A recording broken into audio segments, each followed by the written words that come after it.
3 horas.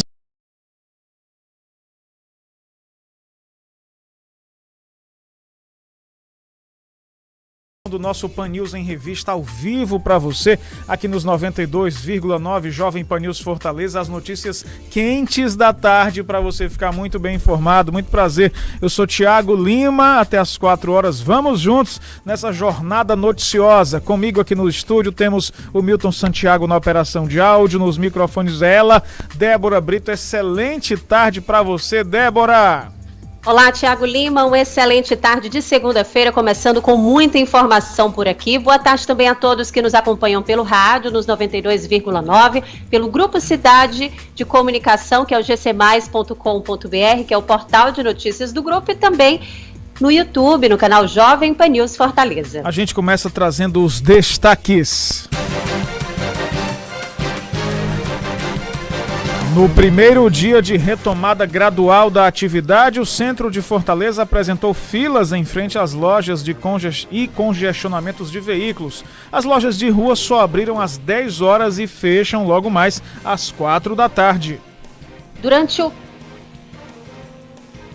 A limitação é de 25% da capacidade de atendimento simultâneo, mas isso não inibiu a circulação de consumidores que chegaram antes do horário e tiveram de esperar na rua. Já o funcionamento dos shoppings será de meio-dia às 6 da noite, com limitação de 25% da capacidade de atendimento simultâneo. Idosos que foram imunizados com a primeira dose da vacina contra a Covid-19 Oxford AstraZeneca devem ficar atentas ao recebimento de aviso com agendamento da segunda dose até o fim de abril, segundo a Prefeitura de Fortaleza. O intervalo entre a aplicação das duas doses do imunizante é de 90 dias. Pouco mais de 350 mil fortalezenses receberam a primeira dose da vacina contra a Covid-19 e 120 mil já estão imunizados com as duas doses. A capital está na segunda fase do plano de vacinação, com foco em idosos acima de 60 anos e povos e comunidades tradicionais quilombolas. A primeira fase foram contemplados nela idosos acima de 75 anos, pessoas institucionalizadas e profissionais da saúde. O novo decreto de isolamento social que iniciou hoje permite o funcionamento normal de restaurantes e hotéis, pousadas e congêneres para hóspedes no Ceará. O atendimento ao público externo de pessoas que não são hóspedes fica permitido de segunda a sexta-feira, das 10 da manhã às 4 da tarde. Permanecem fechados parques aquáticos, academias, barracas de praia, cinemas, museus e teatros, públicos ou privados, festas, bares e feiras livres, tudo isso fechado. Fica proibido ainda a circulação de em espaços públicos como praças, calçadões, areninhas, praias, entre outros. 4 pessoas mortas a tiros em chacina no município de Caucaia ontem foram atingidas de forma aleatória, segundo explicou o delegado Hugo Leonardo, titular da Delegacia Metropolitana de Fortaleza, de Caucaia. Na manhã de hoje, a polícia realizou uma operação para tentar capturar os autores do crime. Na ação, um suspeito morreu e 2 armas foram apreendidas. De acordo com o delegado, a motivação da chacina pode ter ligação com brigas entre organizações criminosas que atuam na área. Existe a suspeita de que uma delas quis vingar a morte de 2 integrantes que foram ocorridas durante um confronto há 3 semanas. As pessoas que morreram estavam na rua, 2 delas eram um pedreiro e um servente, além de uma moça que estava comprando um churrasquinho próximo ao rapaz que foi fazer compras em um mercadinho. A Receita Federal adiou para 31 de maio o prazo para entrega da declaração do Imposto de Renda Pessoa Física ano base 2020. O período de ajuste anual, que começou em 1º de março, terminaria no dia 30 de abril, mas foi prorrogado por uma instrução normativa publicada hoje no Diário Oficial da União. De acordo com a Receita, a prorrogação visa amenizar as dificuldades impostas pela pandemia de Covid-19, assim como aconteceu em 2019, no ano passado, No ano de 2020, no ano passado, o prazo foi estendido em 2 meses até 30 de junho. Em razão do adiamento, o contribuinte que deseja pagar o imposto via débito automático desde a primeira cota deve fazer a solicitação até o dia 10 de maio. Atenção para esse prazo. Quem enviar a declaração após esta data deve pagar a primeira cota por meio do documento de arrecadação de receitas federais, o DARF, gerado pelo próprio programa da declaração. Nesse caso, as demais cotas podem ser em débito automático. São 3 horas e 39 minutos agora. Jovem Pan News. Trânsito. Às 3h39 de uma segunda-feira com início de reabertura econômica, Débora Brito, como é que está o trânsito da quinta maior cidade do Brasil? Tiago, vamos logo a um ponto que com certeza tem grande circulação de pessoas, de veículos, que é o centro de Fortaleza. A gente já consegue observar no mapa vias bem congestionadas, como as ruas Governador Sampaio, Floriano Peixoto, Senador Pompeu, Barão do Rio Branco, General Sampaio e São Paulo. Só que mais uma vez a gente lembra que as pessoas circulem pelas ruas, se desloquem até as lojas do centro de Fortaleza, apenas se necessário e respeitando, né, Tiago, todas as normas, máscaras, álcool em gel e distanciamento social. Na Avenida Bezerra de Menezes, antes do Instituto dos Cegos, no sentido Bezerra de Menezes, Avenida Misterral, há um pequeno trecho de lentidão que se forma na via. Também trânsito difícil na Avenida Santos Dumont, a partir da rua Monsenhor Bruno. Na Avenida Dom Manuel, no sentido Praia Sertão, alguns trechos pouco mais complicados na via nesse momento. Trânsito livre nas avenidas Pontes Vieira e também a Avenida João Pessoa. WhatsApp para os nossos ouvintes.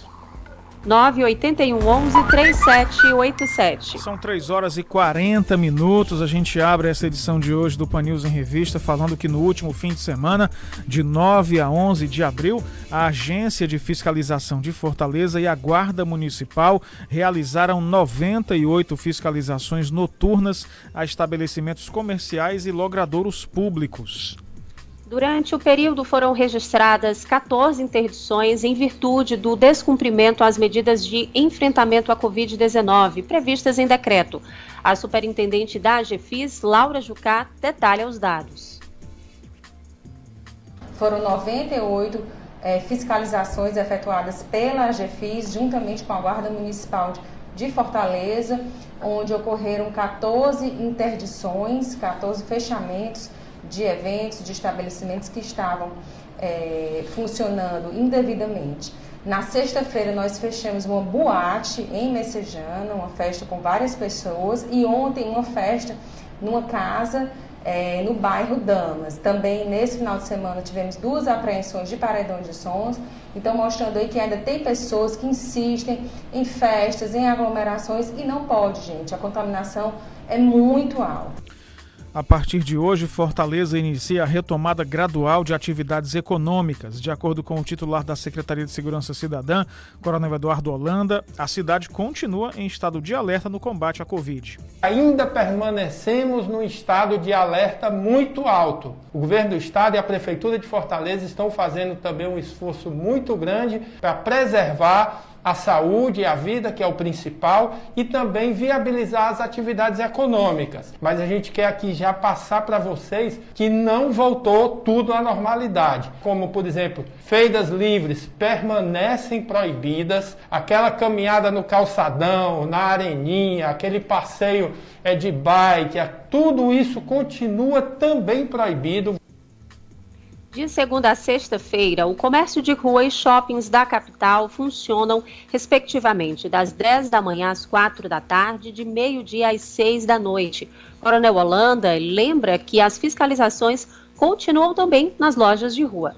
É importante também lembrar para você, lojista, e para você que precisa ir nas lojas de rua. As lojas de rua, as lojas do centro da cidade só vão abrir a partir das 10 horas da manhã. E nós estamos fiscalizando muito fortemente isso, porque a gente precisa evitar as aglomerações nos terminais de ônibus. Então, cada atividade econômica vai abrir numa hora diferente, de forma que o fortalezense não precise estar todos pegando o ônibus no mesmo horário. São 3 horas e 43 minutos. A vacinação dos profissionais profissionais do Sistema de Segurança Pública lotados em Fortaleza começou na manhã de ontem no Centro de Eventos do Ceará.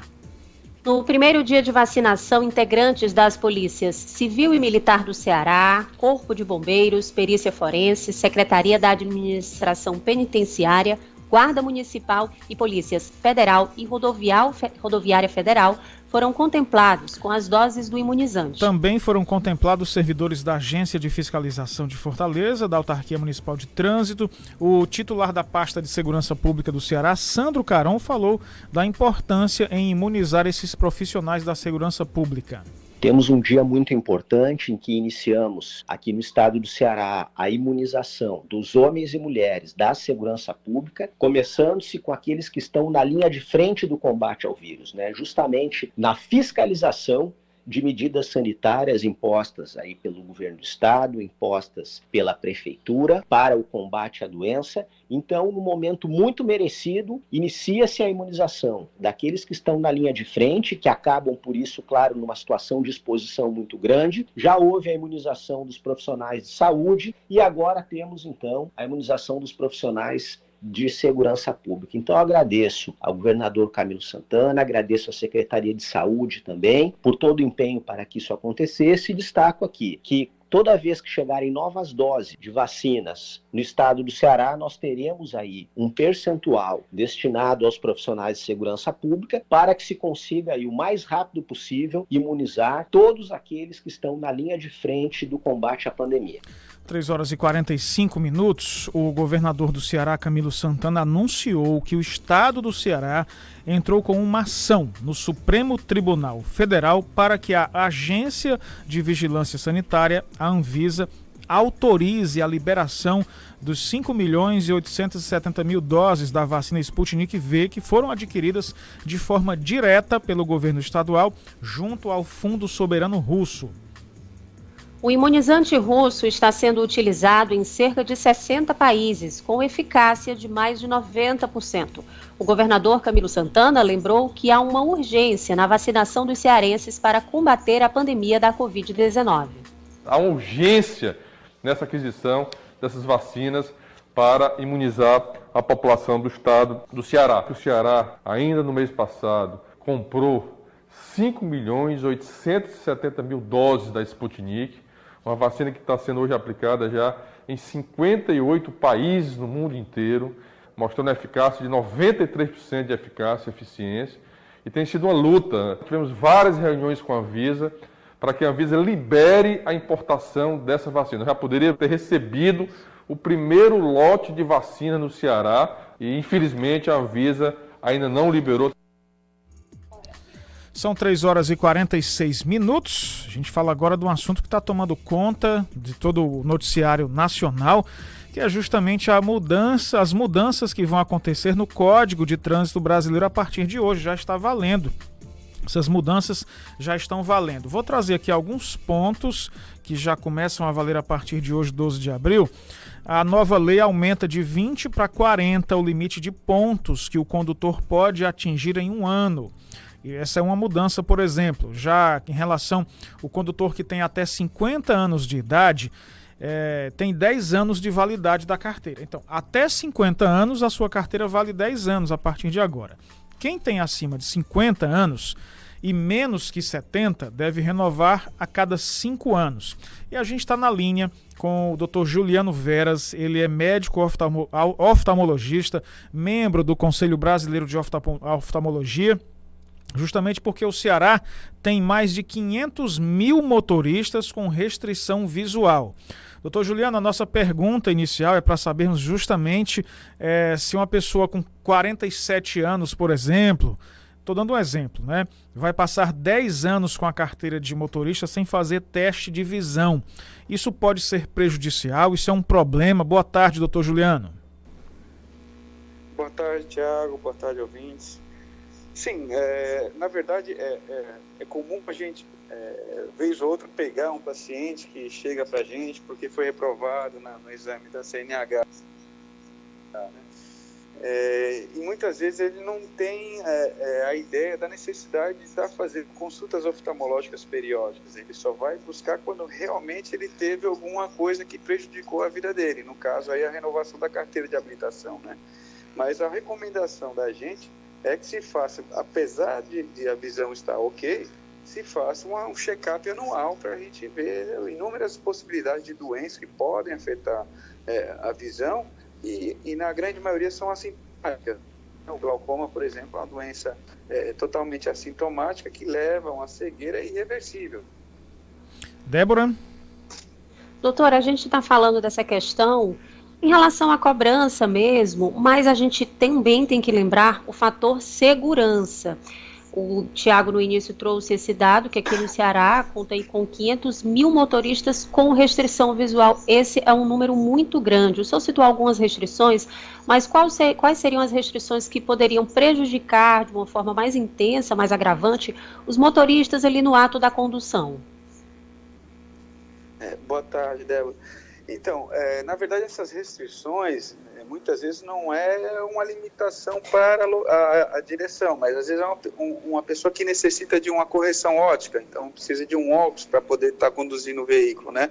É lógico que existem vários níveis de dependência do óculos, né? Então, pessoas que têm um grau mais baixo, muitas vezes conseguem dirigir e aí, muitas vezes, não há nem uma restrição em termos no documento em si, na carteira de motorista. Mas para aquelas pessoas que chegaram ao ponto de, no exame, obter uma observação na carteira de motorista que há necessidade de uma correção óptica, aí sim, essa pessoa ela tem que estar, ou no caso, com a lente de contato ou com óculos, né? Então, muitas vezes, a condução sem esse auxílio óptico pode botar em segurança aí tanto a pessoa que está dirigindo o veículo como as outras pessoas, né? Doutor Juliano, sou um motorista e não faz tempo que eu não faço o exame, né? Vamos dizer aí que tem 3, 4 anos, por uma questão de consciência mesmo. Quando é que eu devo me tocar e dizer, olha, eu tenho que fazer um exame de vista para mudar esse óculos aqui ou passar a usar óculos? Que sinais a gente pode identificar para essa mudança? Então, a recomendação, como a gente falou, é um exame anual, né? No caso aí, por mais que a visão você não esteja sentindo absolutamente nada, a recomendação é que se faça essa consulta não só pela alteração refracional. Os vícios de refração, como a miopia, a hipermetropia, o astigmatismo e aí a presbiopia, que é a vista cansada para perto, eles são apenas uma das modalidades de doenças que podem afetar o sistema óptico. Muitas vezes, por exemplo, um portador de glaucoma que não sabe que tem glaucoma, ele vai tendo uma perda visual do campo visual. E é até interessante que os pacientes que desenvolvem glaucoma, que estão no estágio um pouco mais avançado, são aqueles pacientes que, por acaso, mudam de faixa e não reparam que tem um carro ao lado, porque o campo de visão já está mais restrito, entendeu? Aquele pessoa que, de repente, arranha as laterais do carro, porque não percebeu que tinha um objeto ao lado. Então, isso daí são alguns sinais de algum problema, não só na visão, mas no campo de visão, que também é um grande limitador. Você pode ter uma visão de 100% central, mas se você tem um campo de visão restrito, isso daí pode também levar até a pessoa a ser considerada como portador de uma cegueira, né? Doutor Juliano, eu estou pensando aqui nos motociclistas. Motociclistas, alguns, eles andam com a viseira elevada, o que não é o indicado, mas tem a questão do vento, né? Eu acredito que a velocidade, em decorrer da velocidade, o vento bate mais forte ali no olho e pode irritar um pouco mais. Quando esse condutor, né, esse motociclista, for fazer essa consulta periódica, ele pode também estar solicitando ao oftalmo um colírio lubrificante indicado para melhorar, principalmente naquele momento em que o vento bate um pouco mais forte, resseca de repente a lente de contato, ou o olho mesmo de forma natural. É interessante também pensar nisso? Perfeito, Débora. Você mencionou uma coisa que a gente orienta bastante esses motociclistas, que é a questão do uso do capacete com a viseira levantada. Eles reclamam muito que quando baixa a viseira, fica embaçando, né, a viseira, e às vezes fica ruim até para dirigir. Eles costumam com frequência levantar a viseira. É fato que quando eles estão se locomovendo, o vento faz com que o olho ressaque mais. Mas isso daí não é tanto problema. O maior problema realmente é o risco de eles danificarem os olhos com algum corpo estranho, um inseto, por exemplo, pedrinha de asfalto, qualquer coisa que possa cair. E existe até relatos de perfuração ocular pelo fato de mover um objeto, ele estava em alta velocidade e aí lesionou, né, os olhos. Então é um risco andar de motocicleta sem estar na posição correta. Tá?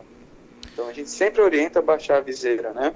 O lubrificante, sim, ele pode estar usando, mas o mais importante realmente são os traumatismos que podem ser ocasionados aí pela falta da proteção, né?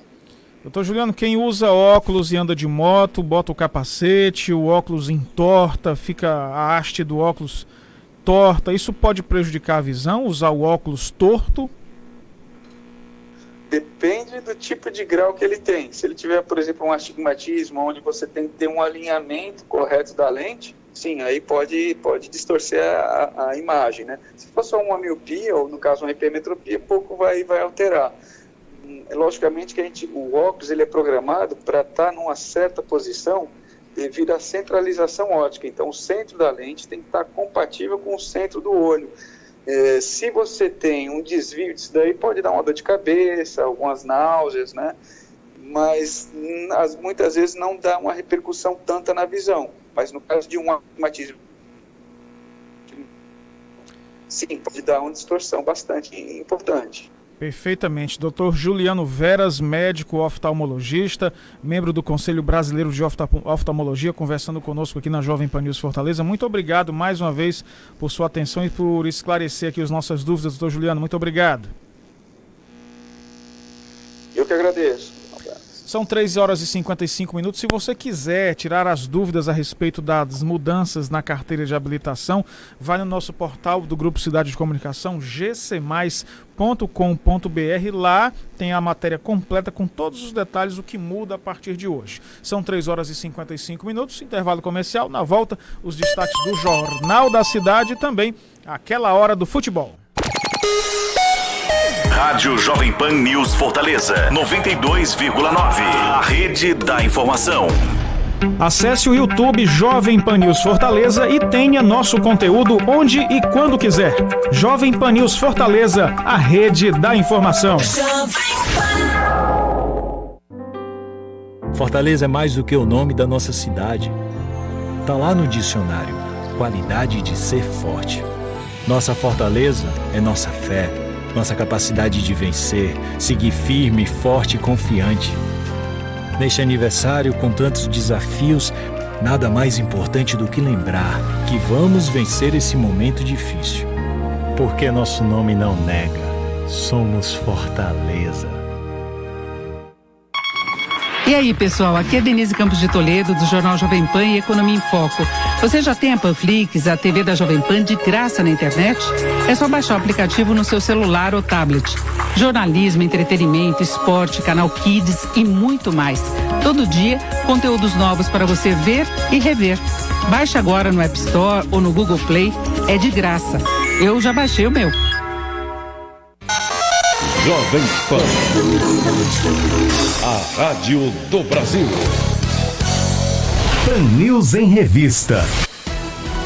São 3h57. Chegou a hora de trazermos o que é destaque no Jornal da Cidade, que começa às 7h15 da noite no canal 8.1 na tela da TV Cidade. E Anderson Lima está na linha com a gente para trazer as informações de hoje. JC completo, todas as informações. Anderson, ótima tarde.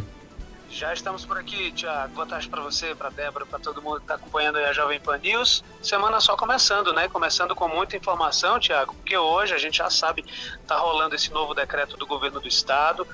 Começou a vigorar hoje com novas ações aí de combate à pandemia. Já temos aí o fim do lockdown e outras mudanças importantes que garantem, né? Que garantiram aí a reabertura do comércio, lojas de rua, shoppings, e a gente vai mostrar como foi esse primeiro dia na capital. Mas, Thiago, tem um detalhe, tem cidades do interior que continua em isolamento social rígido, hein?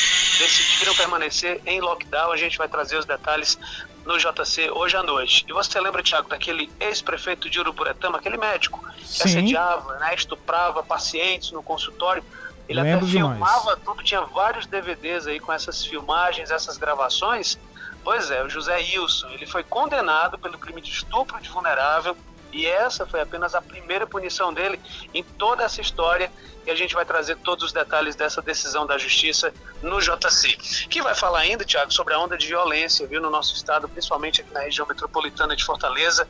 A gente tem acompanhado desde o final de semana, teve chacina em Caucaia, teve ainda duplos homicídios em outras localidades, as informações da segurança pública também no JC. E a gente vai falar ainda sobre a vacinação contra a Covid e também contra a influenza, viu? A campanha começou hoje, a vacinação contra a influenza em todo o país. A gente preparou uma matéria para esclarecer como tudo isso vai funcionar, como é que vai funcionar a imunização das pessoas contra a Covid e contra a influenza, já que ainda estamos em tempos de pandemia. Isso aí, a primeira etapa tem um público bem diferente da imunização da Covid, e os detalhes às 7h15 eu conto com a sua audiência, da Débora e de todos os seus ouvintes aí da Jovem Pan, no nosso Jornal da Cidade, às 7h15 da noite, Thiago. Combinado, Anderson Lima, obrigado. Às 7h15 tem o JC no canal 8.1, são 3h59, ponto final nesta segunda edição do nosso Pan News em Revista, agradecendo aos nossos ouvintes, aos espectadores que nos acompanham no YouTube ou no portal gcmais.com.br. Débora Brito, estamos de volta amanhã. Estamos de volta amanhã sim, Thiago Lima, no mesmo horário, às 3h30. A gente espera por todos vocês. Tchau, tchau. Eu deixo fazer um convite especial. Amanhã, dia 13 de abril, aniversário de Fortaleza, no Pan News em Revista, primeira edição, às 10 horas, comigo, com a Carla Soraya e com o Igor Silveira. Nós vamos trazer 2 reportagens para lá de especiais, contando um pouco da história da nossa cidade, peculiaridades que só a capital cearense tem. Então tá combinado, amanhã às 8 tem o Jornal da Manhã, às 10 tem a primeira edição do Pan News em Revista, com o especial o aniversário de Fortaleza. Muito obrigado a todos, até amanhã. Nossos podcasts ganharam uma área exclusiva e agora todo o conteúdo produzido nos nossos estúdios está muito mais acessível. São mais de 25 podcasts sobre notícias, esporte e entretenimento, além dos clássicos da nossa programação como os Pingos nos Is e o 3 em 1.